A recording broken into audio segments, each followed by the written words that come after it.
Spring is in the air and all over my car and up my nose.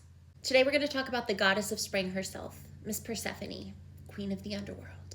Now, if you're wondering how those two go hand in hand, grab a blankie, get cozy with me, and let's talk about it. Persephone is the daughter of Zeus and Demeter. Hades, Zeus's brother, was extremely lonely. He was the ruler of the underworld. He was looking for a companion, and he saw Persephone out picking roses in a field. And he thought, damn, that is my type. She was gorgeous. She was full of life, all the things he wanted. So he had to have her. So he asks his brother Zeus for permission to marry her. Barf. Zeus gave his permission, but he knew that Mama Demeter would absolutely never agree to this. So he and Hades hatched a plan for Hades to abduct her. Consent on aisle 3. This poor girl was minding her own business, picking flowers, when the ruler of the underworld bursts through the earth and quite literally drags her to hell.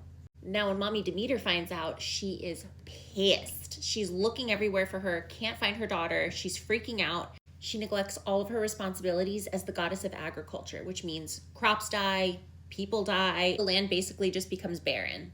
Eventually, Helios, the sun god, tells Demeter everything. He's a real one, and he sees everything. Demeter's upset with Zeus, but do you think that changed his mind? No. What actually changed his mind was when the people of Greece were starving and they couldn't give up offerings to the Greek gods. Then it was a problem. Then Zeus acted.